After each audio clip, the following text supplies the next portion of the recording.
Halo Sobat Kimung, Bang Jali baru kelar nonton Belanda Argentina. Pertandingan baru kelar subuh ya jam 5. Jadi baru kelar pertandingan, sholat subuh dulu.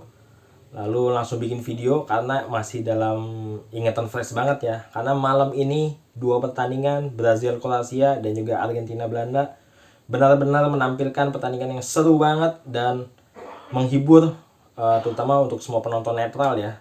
Karena meskipun pertandingan harus diselesaikan lewat adu penalti, berjalannya 120 menit benar-benar menghibur untuk semua penikmat sepak bola. Jadi Bang Jali mau bahas pertandingan yang baru kelar dulu ya. Belanda menghadapi Argentina, di mana baru banget kelar.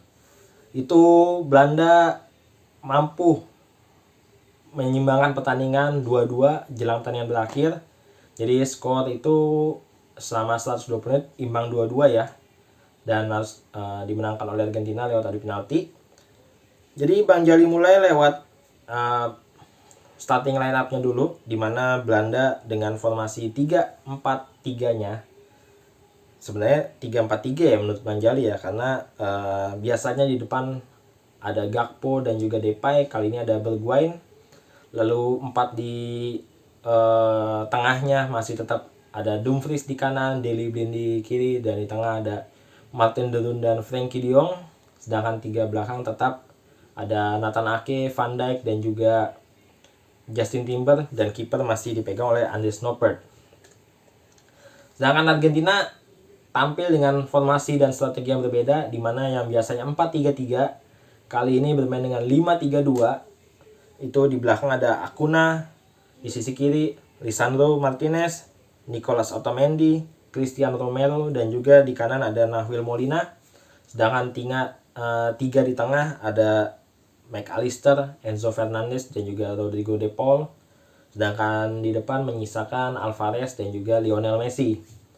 Jadi kedua tim ini bermain dengan gaya yang berbeda, formasi yang berbeda, sehingga terlihat di awal-awal jalannya babak pertama kedua tim masih adaptasi dengan strateginya, hingga akhirnya di menit 35 Lionel Messi mampu memberikan assist through pass kepada Nahuel Molina, seorang bek kanan, dan mencetak gol 1-0.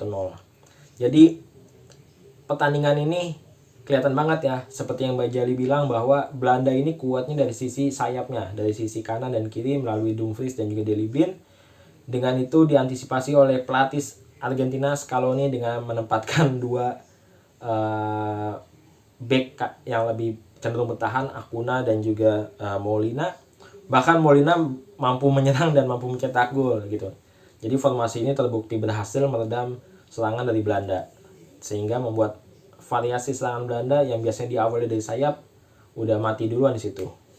Pertandingan berakhir 1-0 di babak pertama, sehingga membuat Louis van Gaal harus merubah formasinya ya, karena dia melihat strateginya di babak pertama terbukti tidak berhasil, dan dia melakukan beberapa pergantian pemain, yaitu Koopmeiners menggantikan Martin de Roon yang terlihat tidak mampu bersaing menghadapi lini tengah Argentina, dan juga Bergwijn yang juga tidak berkutik di depan, sehingga digantikan oleh Steven Bergwijn, sehingga menempatkan Gakpo kembali di depan, di mana tadi di posisi belakang, dan Bergwijn mengisi posisi Gakpo di tengah. Jadi formasi Belanda kembali seperti pertandingan-pertandingan sebelumnya ya. Di depan ada Gakpo dan Depay. Belanda mulai perlahan-lahan mampu menemukan ritmenya, namun jelas Argentina yang masih dengan formasi 5-3-2 masih menahan laju serangan sayap kanan dan kiri. Acuna dan Molina ini benar-benar solid, ditambah Martinez dan juga Romero. Di menit 73 Argentina mendapatkan hadiah penalti akibat pelanggaran Denzel Dumfries pada pemain Argentina ya, sehingga Argentina mendapatkan penalti dan Messi kembali menjadi eksekutor, mampu mencetak gol dan menambah keunggulan Argentina jadi 2-0. Tertinggal 2-0, ini Belanda mau nggak mau ya harus keluar gitu, harus keluar menyerang, karena ini udah sistem gugur, harus ya all in or nothing, harus cetak gol gitu. Sehingga Daley Blind digantikan oleh Luuk de Jong, seorang striker, dan juga Depay yang juga tidak kelihatan malam ini permainannya, digantikan oleh Weghorst, striker jangkung Belanda. Jadi Belanda kembali merubah formasinya jadi 4-3-3. Di depan ada Gakpo, Weghorst dan juga Luuk de Jong. Kalau kita lihat formasinya, pemain-pemainnya jelas Belanda mau nggak mau bermain pragmatis, hanya mengandalkan umpan-umpan lambung ya. Dan itu terbukti dengan terciptanya gol di menit 83 lewat umpan dari Steven Bergwijn ke Weghorst, karena ya Weghorst tinggi jadi unggul banget di bola atas. 2-1 Belanda memperkecil ketinggalan di menit 80-an, dan di menit 90 plus 10 Belanda mendapatkan tendangan bebas, di mana ini udah menit-menit akhir ya. Jadi ini peluang terakhir bagi Belanda untuk menyamakan kedudukan. Koopmeiners yang diperkirakan akan menendang langsung ke gawang ternyata memberikan umpan dasar, umpan gleser ya ke Weghorst yang pemain Argentina, di mana meloncat justru bolanya melaju di bawah dan Weghorst menendang dan menyamakan kedudukan menjadi 2-2. Gila, seru banget sih. Jadi udah tertinggal 2-0, sisa 15 menit, Belanda mampu menyamakan kedudukan menjadi 2-2. Jadi mau nggak mau pertandingan dilanjutkan ke babak perpanjangan ya. Di perpanjangan juga masih jual beli serangan antara Argentina dan Belanda, namun tidak ada peluang, tidak ada gol tambahan, sehingga pertandingan mau nggak mau harus dilanjutkan dengan babak adu penalti. Jadi di babak adu penalti ini ada peran kiper ya yang paling penting ya, di mana Argentina ada Emiliano Martinez dan juga Belanda ada Noppert. Kita lihat bahwa Martinez ini spesialis kiper pengganggu, di mana selalu memberikan memainkan emosi pemain lawan, menjatuhkan mentalnya, dan ini terbukti di mana dua penendang Belanda, Van Dijk dan juga Bergwijn ditepis dua penendang awalnya, sehingga Argentina unggul, di mana Messi juga cetak gol di awal-awal, dan penendang penentu adalah Lautaro Martinez dari Argentina yang membuat Argentina lolos ke semifinal setelah tendangan penaltinya masuk ke gawang Noppert. Jadi Argentina masuk ke semifinal menghadapi Kroasia yang sudah lebih dulu masuk ke semifinal, juga mengalahkan Brazil lewat adu penalti. Jadi semifinal pertama kita udah dapat ya, Argentina menghadapi Kroasia. Agak sedikit tidak terduga karena sebenarnya yang diidamkan adalah ya mungkin Argentina menghadapi Brazil ya, semifinal idaman untuk kita semua yang menikmati Piala Dunia kali ini.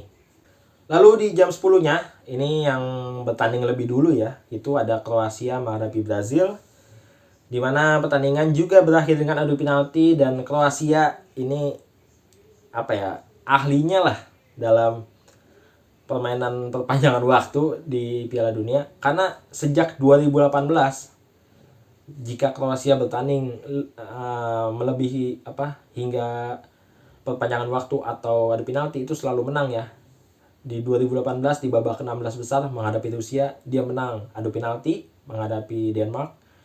Lalu di perempat finalnya menghadapi tuan rumah Rusia juga menang adu penalti.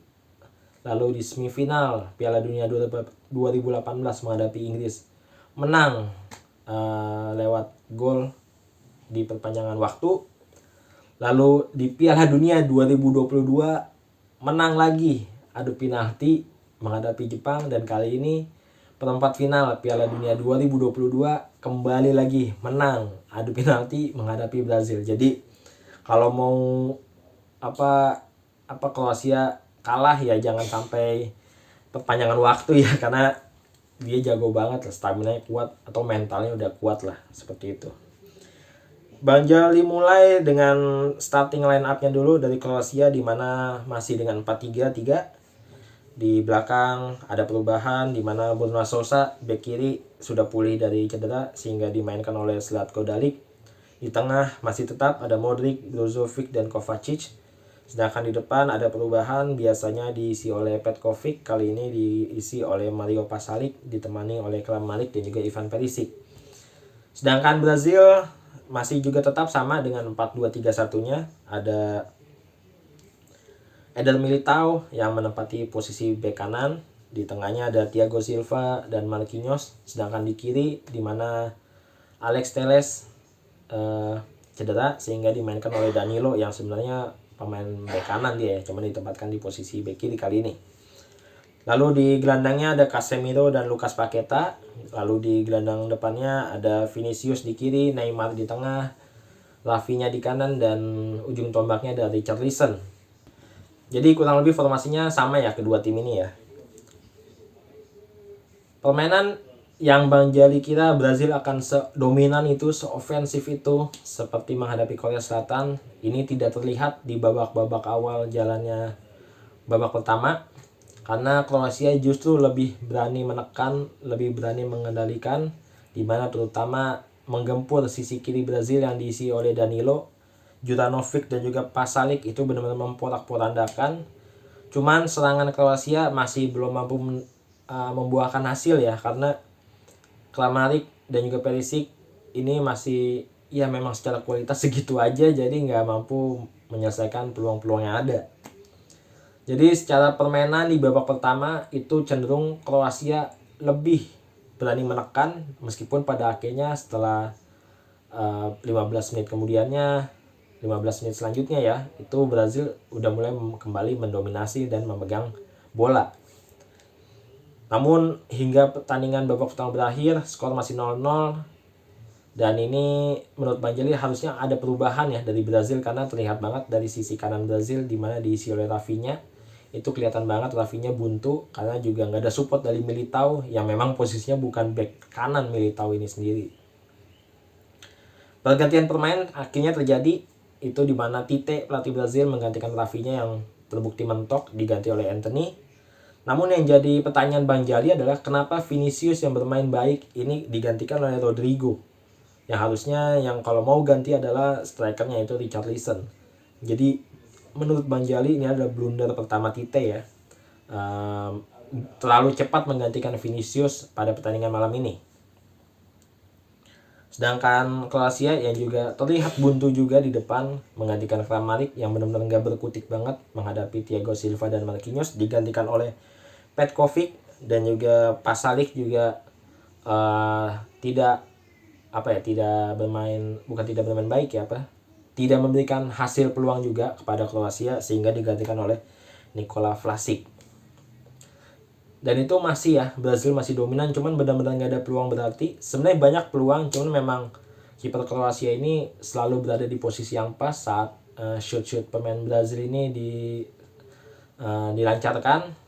Jadi ya skor tetap berakhir 0-0 hingga babak kedua berakhir. Jadi mau ngomong pertandingan dilanjutkan ke perpanjangan waktu.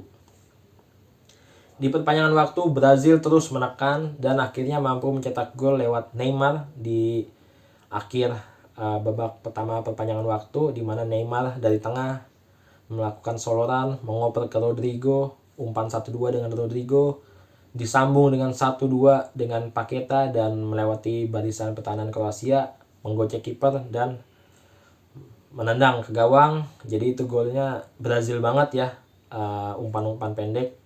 1-0 di menit 105 Brazil unggul dan istirahat. Mau nggak mau sisa 15 menit Kroasia harus keluar menyerang karena ya mereka harus menyamakan kedudukan agar pertandingan bisa dilanjutkan ke babak penalti. Jadi ada pergantian pemain di mana Kovacic, Borna Sosa, dan Marcelo Brozovic diganti, dimasukkan oleh pemain yang bertipikal menyerang semua. Itu ada Lovro Majer, Ante Budimir, dan Mislav Orsic. Jadi ini pemain ofensif semua ya, pemain menyerang semua ya. Dan inilah kesalahan Brazil selanjutnya ya. Pelatih Brazil itu menggantikan Eder Militao dengan Alexandro. Yang harusnya diganti kalau mau ini adalah Danilo gitu. Karena Militao ini terbukti mampu bertahan ya. Meskipun tidak mampu membangun serangan, tapi mampu bertahan dengan baik. Sedangkan Danilo bertahan dan menyerang itu jelek banget, malah tetap dimainkan. Jadi Danilo pindah ke kanan, Alexandro di posisi kiri. Disinilah gol Kroasia tercipta lewat sisi kanannya Brazil, di mana Danilo meninggalkan posnya, ditembus oleh Mislav Orsic dan memberikan umpan ke Petkovic sehingga gol 1-1. Jadi harusnya udah unggul 1-0, Brazil masih terus menyerang dan kebobolan lewat serangan balik, sehingga pertandingan mau nggak mau harus dilanjutkan lewat babak adu penalti. Di babak adu penalti ini kembali ya menjadi pahlawan adalah kiper Kroasia Livakovic, di mana mampu menepis tendangan pertama Brazil yaitu oleh Rodrigo. Tendangannya mampu ditepis oleh dia. Sedangkan pemain Kroasia semua penendangnya Vlasic, Majer, Modric, Orsic itu mampu mencetak gol semuanya. Dan Brazil yang harusnya membutuhkan gol lewat Marquinhos lewat tendangan penendang keempat, malah Marquinhos tendangannya membentur tiang gawang dan memastikan Brazil pulang malam ini dan memberikan tiket semifinal kepada Kroasia. Jadi ini sebuah kejutan, Kroasia masih terus melaju. Apakah Kroasia akan kembali ke final dan mungkin ketemu Prancis lagi jadi final ulangan 2018 ya? Kita nggak tahu, cuman yang pasti Kroasia udah di semifinal yang akan menghadapi Argentina. Semoga aja juga menampilkan pertandingan seru ya di semifinal ya, seperti itu. Itu ulasan Bang Jali untuk 2 pertandingan semalam. Jadi video ini khusus untuk ulasan aja karena menurut Bang Jali 2 pertandingan malam ini benar-benar seru banget, layak banget dibahas secara menyeluruh. Dan semoga aja Sobat Kimung suka sama video ini. Jika suka sama video ini boleh kasih like dan juga subscribe bagi yang belum subscribe. Juga berikan komentar dan saran untuk video Bang Jali kali ini. Nyalakan lonceng notifikasi supaya dapat video-video terbaru dari QM Talk Channel, terutama dari edisi Piala Dunia. Terima kasih semuanya. Assalamualaikum warahmatullahi wabarakatuh.